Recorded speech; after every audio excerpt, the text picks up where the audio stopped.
नमस्कार दोस्तों, स्वागत है आपका हमारे official YouTube channel GS bye Neeraj sir में। कैसे हैं आप सब? मैं आशा करता हूँ स्वस्थ होंगे, मस्त होंगे और अपनी तैयारी में व्यस्त होंगे। मित्रों, तैयारी आप टीजीटी आर्ट की कर रहे हैं तो आप उसकी तैयारी में व्यस्त हैं, मैं ऐसा मान के चल रहा हूँ।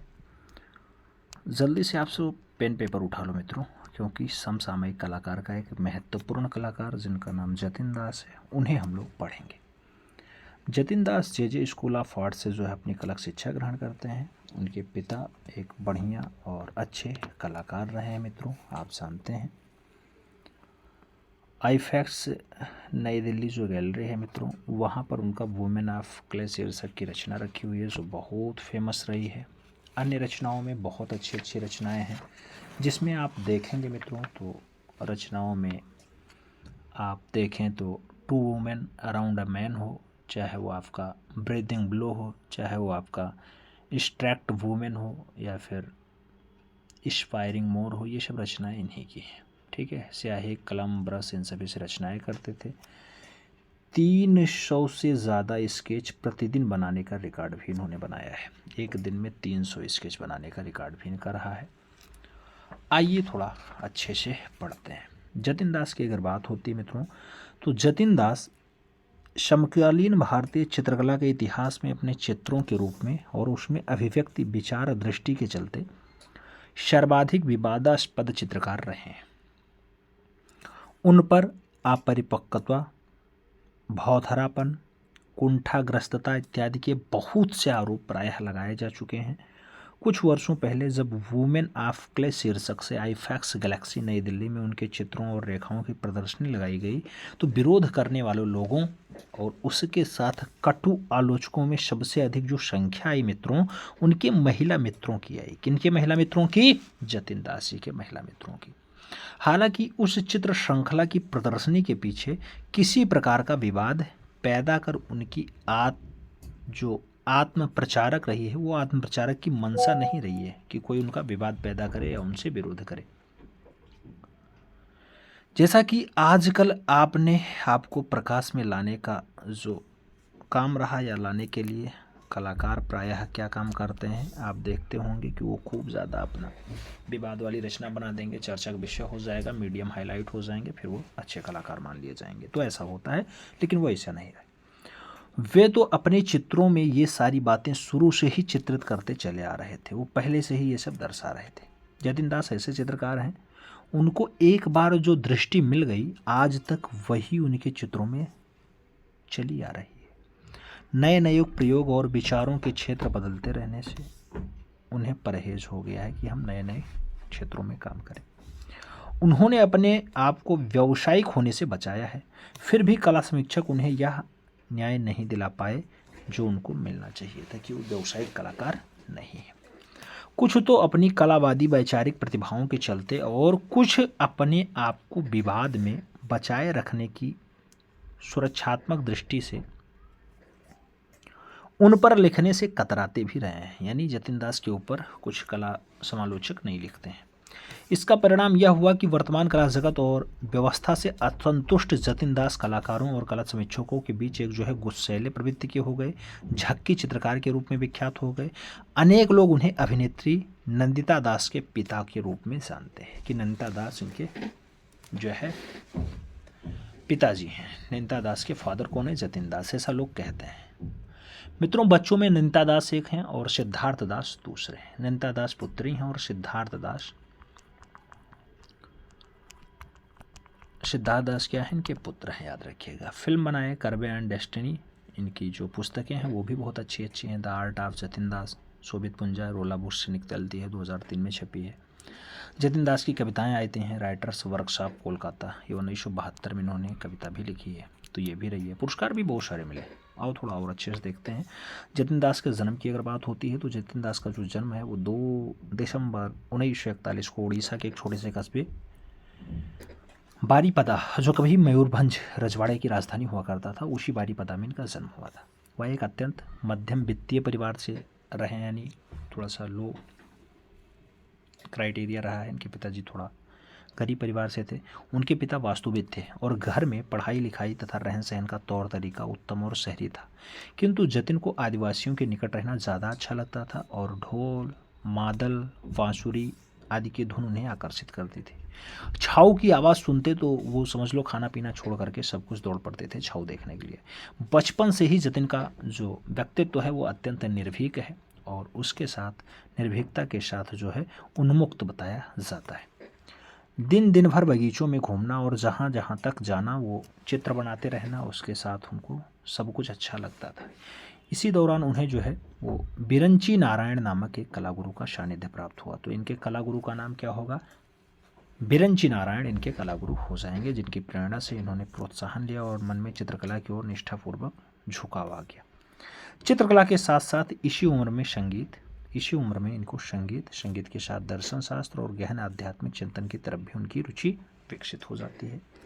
1962 ईस्वी में जे स्कूल ऑफ आर्ट्स आर्किटेक्चर में दाखिला लेते हैं और वहां पहुंचने के बाद एक खास किस्म की पाश्चात्य के बीच मिलती जुलती मराठी, गुजराती संस्कृति से उसका साक्षात्कार हो जाता है। हालांकि जे स्कूल ऑफ आर्ट्स की इस यात्रा में जतिन दास के लिए यूरोपीय देशों की यात्राओं के अवसर भी उपलब्ध कराए हैं, किंतु उनके भीतर का जो वो पूर्वपन रहा कहीं नहीं मलिन नहीं होने पाया। यानी जो उनका जनजातियों से मिलना हो या फिर ढोल मृदंग बांसुरी वाली आवाज़ हो, ये सब देखना हो, या फिर आपका जो वो धुन था छाऊ वाली, वो आकृतियाँ हों, छाऊ वाली रचना या छाऊ बजते ही वो भागते थे, तो ये सब काम उनके अंदर तब भी था।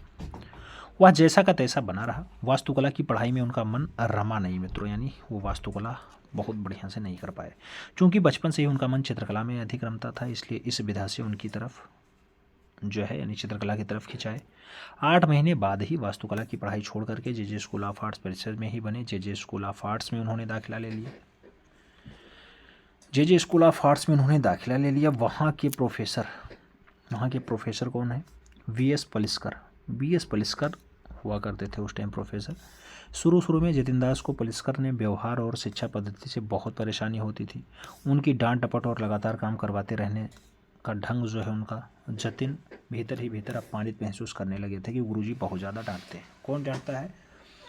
एस.वी. पलिस्कर बहुत ज़्यादा डांटते हैं। किंतु बाद के दिनों में जब जतिन दास को महसूस हुआ कि पलिस्कर भीतर ही भीतर उनमें बहुत प्यार करते हैं और सिखाने के लिए ऐसा करते हैं, तब से पलिस्कर के प्रति उनका मन जो है श्रद्धापूर्वक जागृत हो जाता है।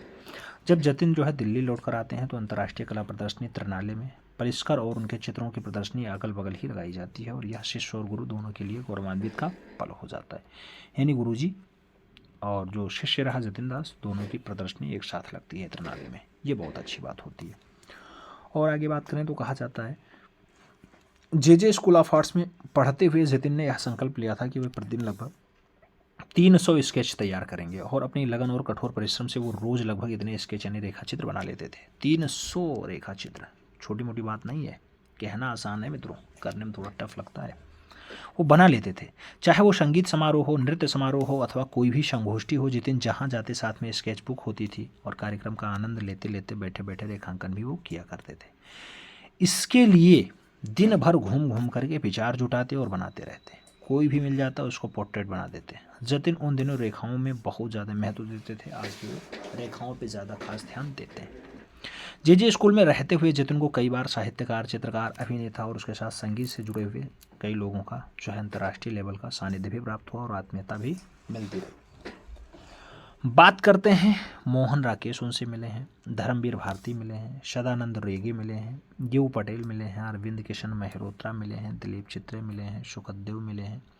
श्याम बेनेगल मिले हैं। श्याम बेनेगल के साथ राजेश खन्ना जी मिले हैं। संजीव कुमार जी मिले हैं। ये लोग शामिल हैं जिनसे जतिन दास मिल चुके हैं। छुट्टियों में जतिन दास अपनी बहन से मिलने शांति निकेतन जाया करते थे। और मित्रों, जब कोई जाएगा कहीं मिलने तो वहाँ भी व्यवहार बनेगा ना, तो शांति निकेतन मिलने जाया करते थे। वहाँ उनकी बहन उनको शांति निकेतन के चित्रित कलाकारों से मिलवाया करती थी। इस तरह वह कई बड़े चित्रकारों के संपर्क में आ जाते हैं और उनसे मिलते ही उनसे मित्रता भी हो गई। इन सब में रामकिंकर वैद्य जतिन दास के सबसे अधिक निकट आ गए। यानी रामकिंकर वैद्य का जो संबंध है वो जतिन दास के साथ हो जाता है। जतिन दास से बढ़िया मित्रता हो जाती है।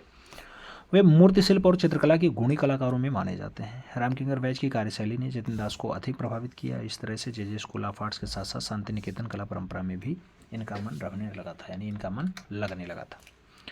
आगे बात करें तो कहा जाता है मित्रों मुंबई में, कहाँ पे, मुंबई में बॉम्बे आर्ट सोसाइटी की प्रदर्शनियों में बहुत प्रतिष्ठा थी, जहाँ जतिन को बेंद्रे, हैब्बर, गायतोंडे, सूजा, लक्ष्मण पे, हुसैन, अकबर पदमसी, प्रफुल्ल जोशी, बाल छाबड़ा, आलमेलकर, पीलू पोचखानवाला इत्यादि की प्रदर्शनियाँ देखने के अवसर प्राप्त हुए, जिसके बाद उनकी मित्रता भी हो गई। यानी इन सभी लोगों की प्रदर्शनियाँ इनको देखने का मौका मिल जाता है। कहाँ मिलता है? मुंबई मिलता है। मुंबई कौन art society? Bombay art society में, याद रखिएगा।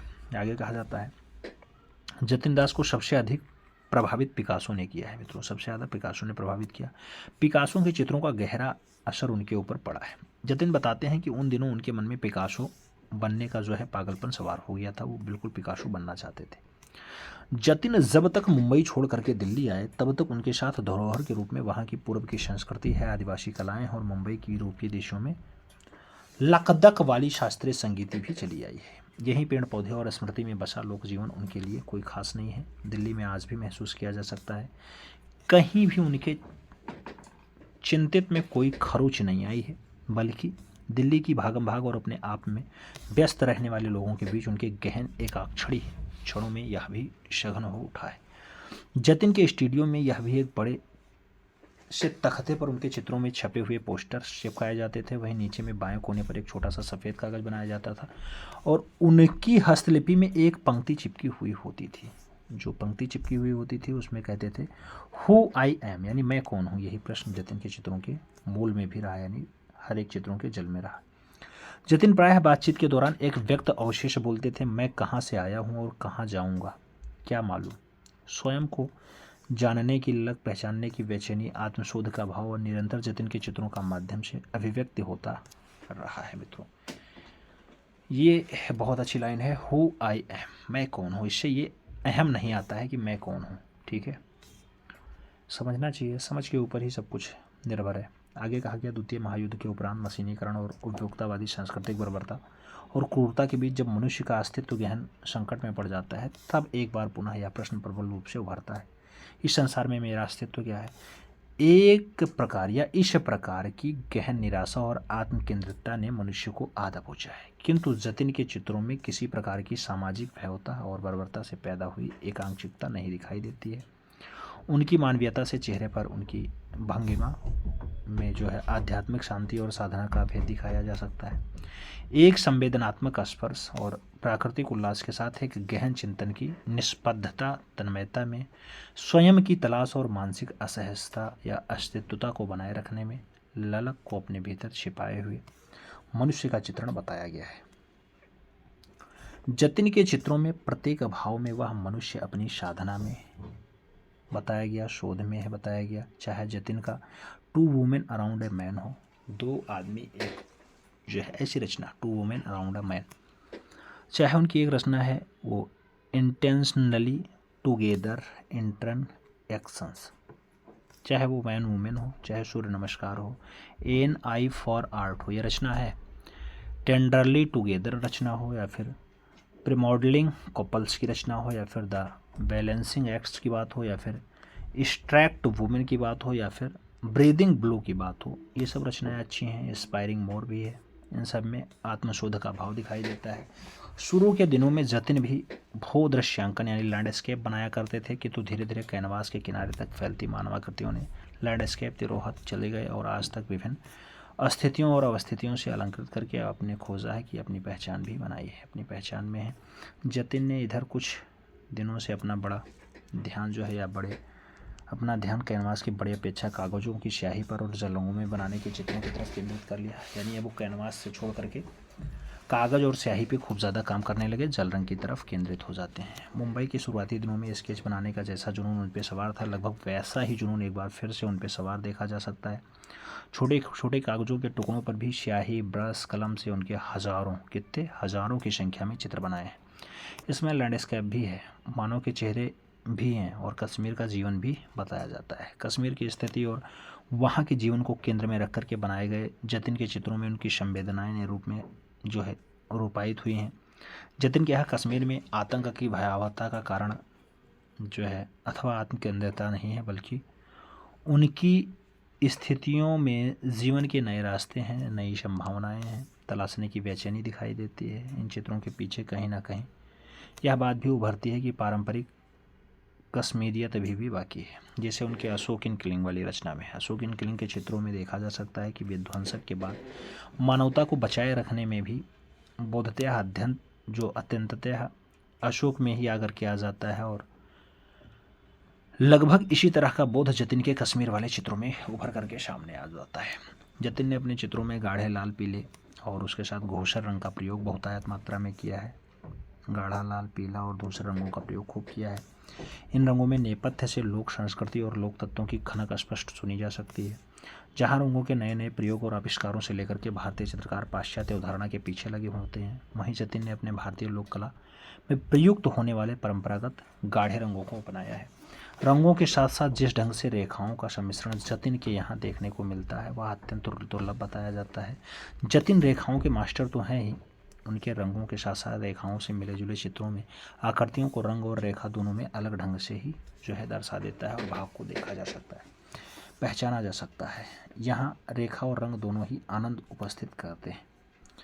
पेंटिंग के अलावा उन्होंने कई म्यूरल भी बनाए हैं, जिसमें आप देखेंगे तो 28 अगस्त 2000 के दिन पार्लियामेंट्री एनेक्सी में जतिन दास के विशाल म्यूरल मोहनजोदाड़ो से महात्मा गांधी तक, ये मोहनजोदाड़ो से महात्मा गांधी तक का उद्घाटन हुआ, जो 7×68 की माप में है मित्रों। ये म्यूरल भारत का लंबा इतिहास दर्शाता है।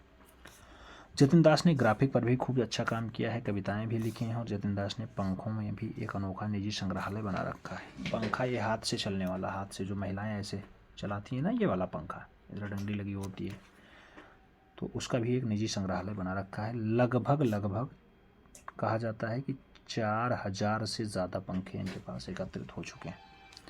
1997 ईस्वी में उन्होंने भुवनेश्वर में जेडी सेंटर फॉर आर्ट की स्थापना की। जेडी सेंटर ऑफ आर्ट की स्थापना कब हुई? 1997 में हुई। कहाँ पे हुई? भुवनेश्वर में हुई। और इसका प्रसिद्ध वास्तुविधि जो है बीबी दोषी ने डिज़ाइन किया है। कहा गया कि जो आपका जेडी सेंटर ऑफ आर्ट्स बना, उसका जो वास्तुविधि रहा यानी बनाने का डिजाइन रहा, काम रहा, वो बीबी दोषी के अंडर में रहा। 8 मई 2007 को उत्कल संस्कृति विश्वविद्यालय भुवनेश्वर ने इन्हें डीलिट की उपाधि दे दी। भारत निर्माण पुरुषम 2007 मिलता है इन्हें। उसके साथ 2007 में ही तावली राष्ट्रपति पुरस्कार से भी पुरस्कृत किए जाते हैं। उसके साथ 2012 में भारत सरकार इन्हें पद्म भूषण देती है। तीसरा महत्वपूर्ण सम्मान देती है। वर्ष 13 का उड़ीसा ललित कला अकादमी का धर्मपद पुरस्कार इन्हें प्राप्त होता है। जतिन दास दिल्ली में स्वतंत्र कलाकार के रूप में काम करते हैं। जतिन दास वर्तमान समय में दिल्ली में रह रहे हैं। आप जानते हैं नंदिता दास इनकी जो है बिटिया है और सिद्धार्थ दास इनके जो है पुत्र हैं। फिल्में कार्बाय ऑफ ड्यूनेस्टी है, ये इनकी फिल्म है। जन्म आप जान ही गए हैं कि 2 दिसंबर 1941 को हुआ है। अभी दिल्ली में कार्यरत हैं, प्रयासरत हैं। बहुत अच्छी बात है, बहुत बढ़िया। आज आपने इस क्लास के माध्यम से जतिन दास को पढ़ा। जतिन दास आपको कैसे लगे कमेंट माध्यम से ज़रूर बताओ।